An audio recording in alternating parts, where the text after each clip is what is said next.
there, friends. Welcome back to the channel. Today we are going to be cooking up some yummy beef stew. So if you've been following our channel, you will know that I use this Instant Pot a lot. And this is our Good Eats Small Spaces playlist. So you can see all the other videos in there for recipes. My name is Alicia. My wife Pleshette is behind the camera. Yes, I am. And our precious dog Charlie is on the, is he on his bed? He's on his bed, yes. So it is a very rainy day where we are here today, and we wanted something hearty and warm for this rainy evening. And so what we have here are the fixings for a nice beef stew. Now, when I say recipe, I kind of mean that loosely, although I will put a link to the recipe that I used as a reference. I'm just kind of putting stuff together. I've never made beef stew before, so, you know, it'll be fun. All right, so let's just talk a little bit about the ingredients we have here, shall we? Yes. Now, the nice thing about this is, again, cooking in the Instant Pot. It's one pot cooking, so you're not going to have a bunch of dishes. We've got this really nice beef stew meat. If you follow our channel, you know that we use Harvest Hosts, and our last Harvest Host stop, we'll put a link to that video in the description below, was a ranch. And so we bought this beautiful stew meat from Paysine's Ranch. So you will have an opportunity to check out their website from our description. So we've got the stew meat, we've got some shallots and what is that, garlic? We've got some nice carrots, potatoes, onions. I'm going to put a little bit of celery in there. Got to have a little red wine in your beef stew. I think there's a theme here with our cooking. Yeah, you might notice that. Yeah, of course there's bay leaves that are required, so we'll have bay leaf in there. We've got some diced tomatoes. I've got some chanterelle mushroom, some flour, because the recipe said you needed that. And this is this wild mushroom soup mix. Now, just like we got the beef from Paysine's, which was a Harvest Host, I love to go to farmers markets, and this we got from a vendor at the farmers market in Coos Bay. And they are called, I don't have my glasses, teas, tinctures, and tonics. Oh, I was gonna say, I could loan you mine, but yes, teas. Then I wouldn't be able to see the screen. We are a mess. That's what happens when you get old.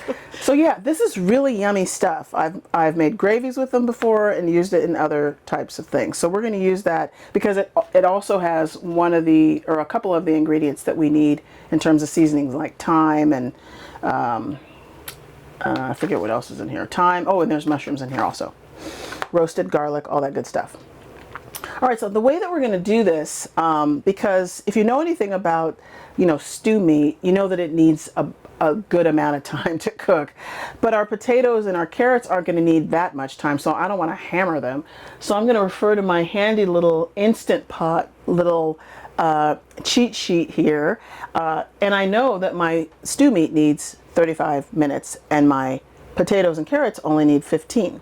So we're going to start off by at least just getting the thing turned on. I'm going to put it in, oops, I don't want that. I want the saute mode. So we're going to let that come up to temperature. And then I'm going to put in the stew meat.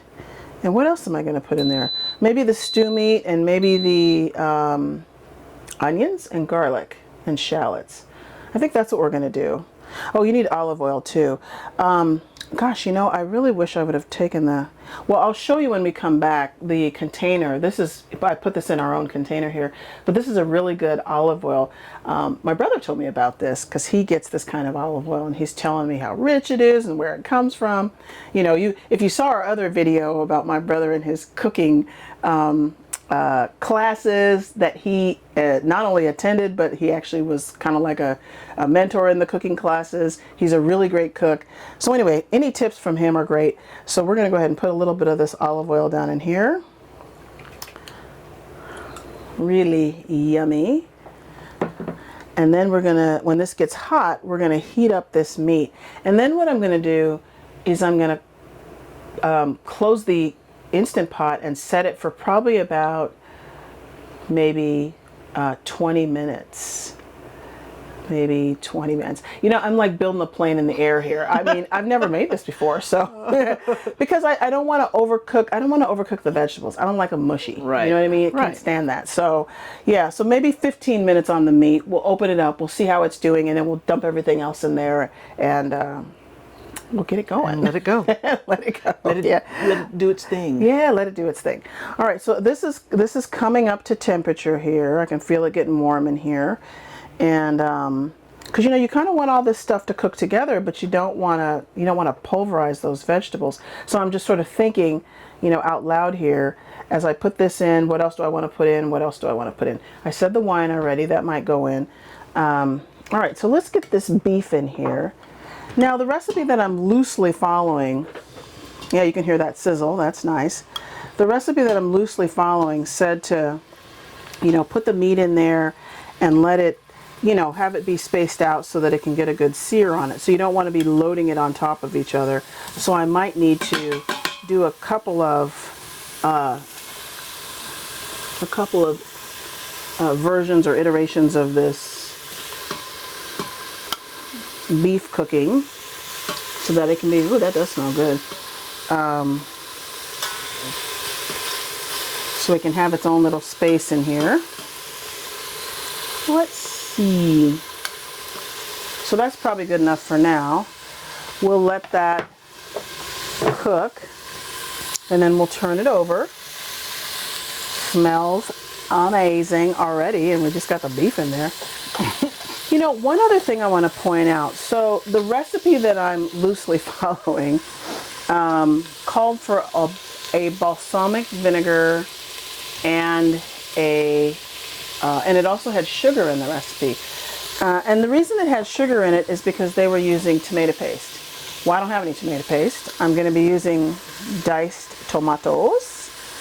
But I understand why they're putting the sugar in there. It's to take the acidity down from the tomatoes. But we're trying to cut sugar out of our diet completely, as much as possible, in all these other ingredients.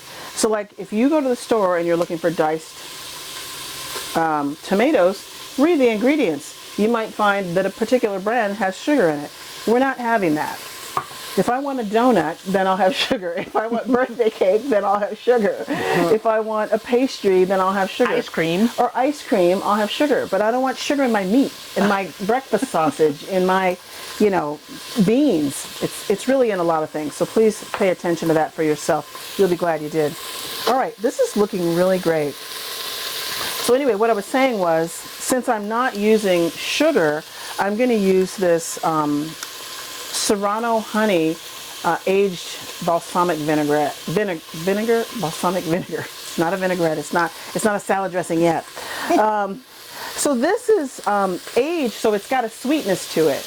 You know what I mean? So you can still get the concept of sweetness without using sugar. And so that's what we're going to do with this. And this comes to us from New Basin Distillery, which was a previous harvest host. A previous harvest host. We'll put a link to that one below too. All right, this smells so good. It's just crazy. And it's stuck to the pan, of course. I put olive oil in here so it wouldn't stick. Now we're making enough of this so we can share with these new friends that we met here in the campground. You know, it's a funny thing the way the universe works. You know, if you follow our channel, you know that a year and a half ago I fell down the stairs to the RV and busted my leg. In a good way. I mean, not in a good way, but, and it wasn't like snapped in half, but it was a pretty serious fracture, yeah. And I had to be in a cast, not a cast, I had to have a walking boot actually, which was really nice. And the friends that we had just met at a previous campground brought us dinner. Yeah. You know, they brought us dinner to help us out, and they were so nice. This is Marty and Jamie, just really precious friends. And you know, we appreciate the ability to, you know, kind of pay it forward or pay back in the universe. Mm-hmm. The friends that are next to us in the campground here, campground here, you were just outside talking to them 1 minute. Yeah, just I think previous days, just standing around chit-chatting about who knows what, where we're camping next or where we're going next. And then a couple hours later, the wife comes over and says, because we were going to get together and have some wine, you know, later. And the wife comes over and says, broke her leg. Yeah. They were Out just there on the over beach. at the beach.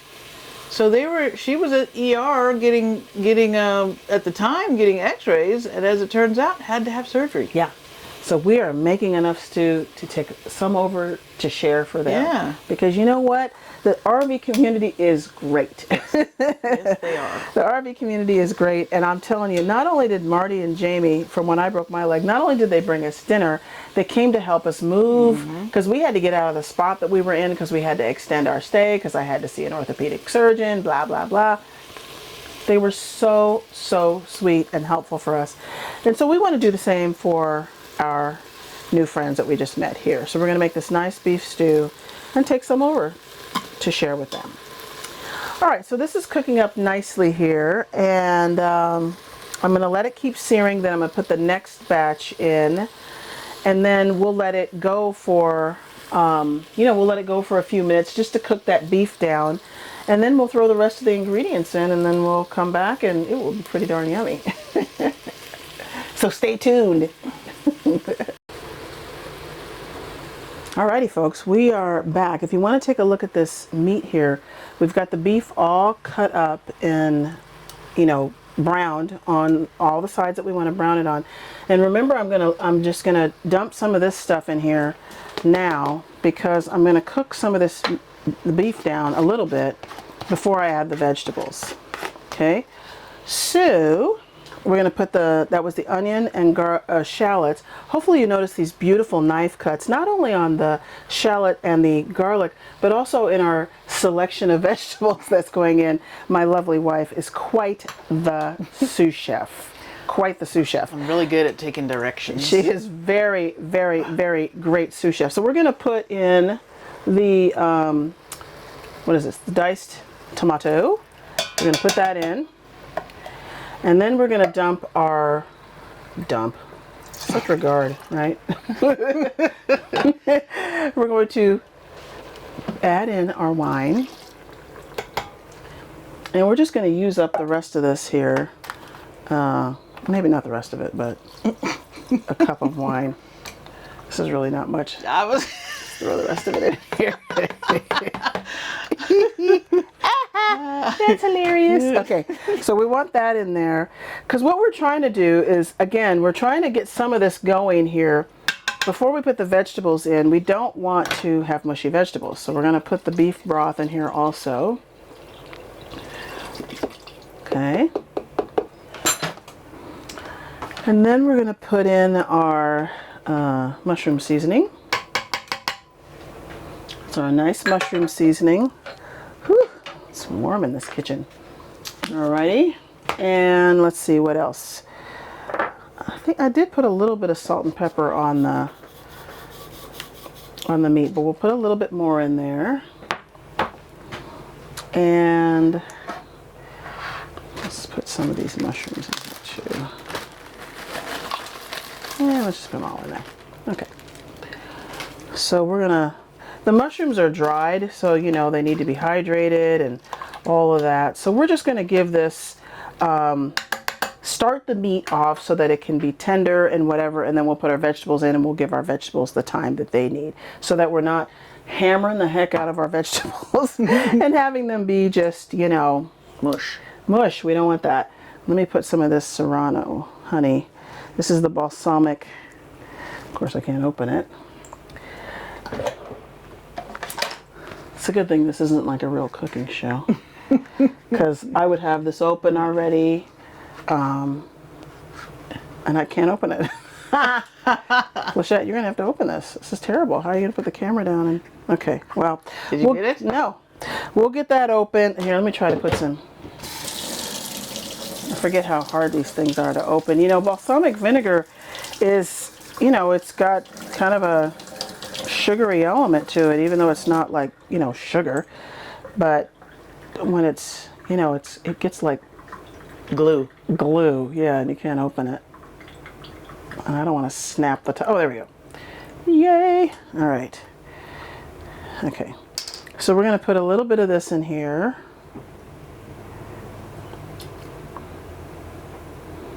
We'll start with 1 for now. Okay, so now this is enough liquid in here, and we're going to start this Instant Pot, and we're going to start it and give it 10 minutes. Actually, I should have put some of this in there too. Let's put some of the bouquet garni in here. This is my favorite. I love this. This is from Penzeys. If you haven't tried any of the seasonings from Penzeys, you really need to try that. And they ship directly to you, which is nice. You can see how I like to measure. All right, so we'll put that little bit of that in there, and then we will turn this off, and then we'll put it onto pressure cook, and then we're going to give it just like 12 minutes. All right, so when we come back, the beef will already be started, and then we'll put the vegetables in, give it a good stir, put a little bit more liquid in, and then it'll be dinner time. Yay. Yay. Alrighty, folks. So, hey, listen, we let this beef and the rest of this stuff go. So we're going to open this thing up and see what we can see in here. And that looks pretty yummy. And it smells delicious. Smells amazing. It does. It smells amazing. So we're going to, yeah, and the reason I did this again is because, you know, the beef needs a lot longer to cook than the vegetables do. And so this is actually looking pretty good. So we're now going to put our other vegetables in here. We're going to put our carrots in here. And again, notice the beautiful knife cuts from my wife. We're going to put our potatoes in here.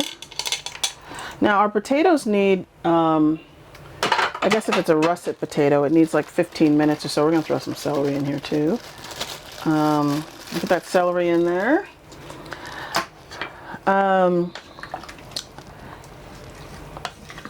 So the carrots need about 7 to 9 minutes. The potatoes need about 12 minutes or so. We definitely need some more liquid in here. And so we're just going to really split the difference on this. We're going to split the difference on this and get some more liquid in here. And maybe give it like 10 minutes or so to come up to pressure, and then we'll have it, we'll just let it do a natural release. So I'm just putting some more water in here. I probably should make a little slurry, which I will do. Where's my little, I'm looking for my little mixer. I've got a little, oh, I know what I'm looking for. This thing here. This little handy dandy tool here. So we're going to make up a little slurry with our flour and water because we want to thicken this up just a teeny bit.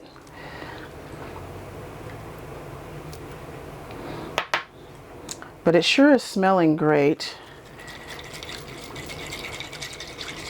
A slurry is really just flour and water. Now, if you know anything about our channel, the cooking channel part of our journey, and my my food sensitivities, you know that for the longest time, gluten has not been my friend. That is for sure. And so,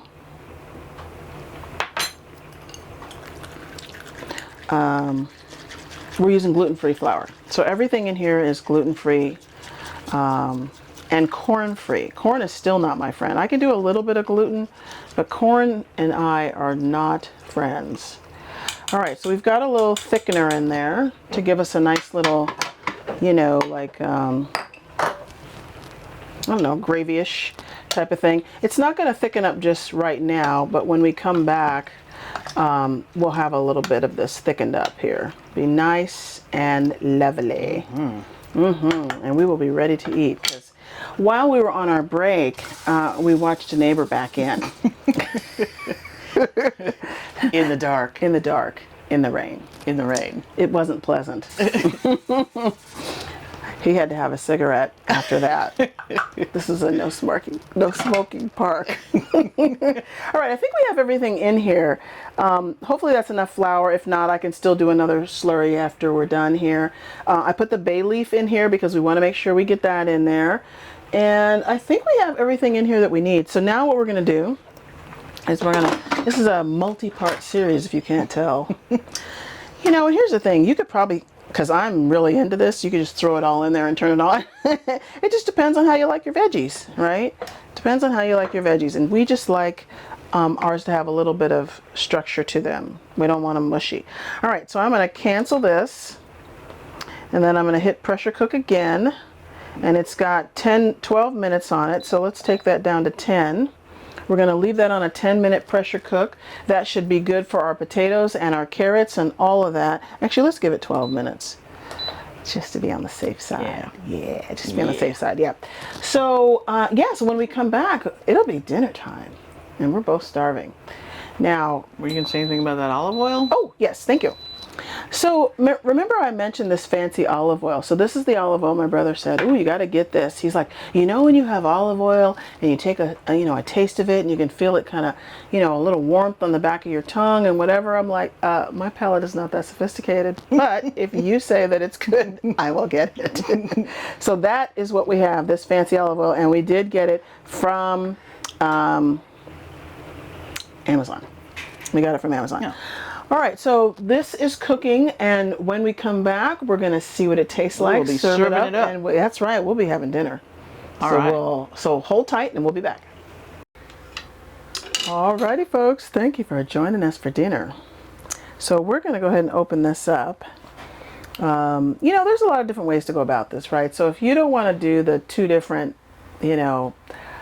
things in the Instant Pot, you can take that beef and you can get a good sear on it in a cast iron skillet and then throw it all in the pan together or all in the Instant Pot together and just do the Instant Pot thing once. But this is what I did for today, and you'll find the best way that works for you. Oh my. Sure smells good. Yes, it does. Wow. Yes, it does. Now, it probably could be a little thicker. We're not going to worry about that for right now, but I think these vegetables are perfect. It actually does have a decent little thickness to it. Because this recipe was not a... It wasn't an Instant Pot recipe. I was really only looking for the seasoning, what to put in it. And so anyway, we'll see how it tastes. We've got these nice potatoes and carrots and everything in here. The onion. That looks fabulous. Look at how good that looks. Ooh, I hope I have enough seasoning and everything in here. We're going to give it a little taste. It's very hot, so we're going to be careful about that. We don't want to burn ourselves.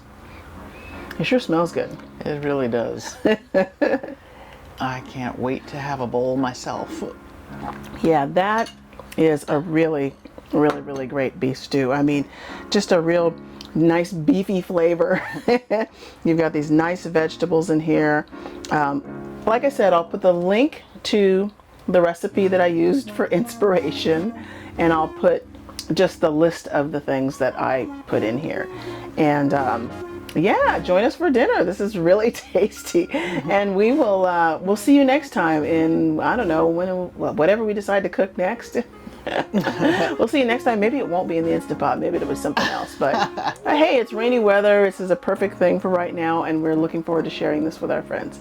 So thank you for joining us. If you like this content, if you've got a beef stew recipe that you like, drop it down in the comments. Give us a like, share, subscribe. What else do they do? I think that's it. Yeah, I think that's it. We'll see you next time. Bye.